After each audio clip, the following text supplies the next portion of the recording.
Greetings, fellow professionals. This week, I charge you to open up to counsel. In the multitude of counsel, there is safety. Good counsel puts you at a vantage position. Good counsel gives you speed, and good counsel make you wiser.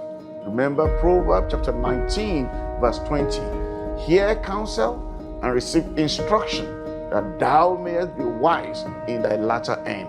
When we open up ourselves to good counsel and we act upon them, good counsel together will make us better, and together we shine the light everywhere.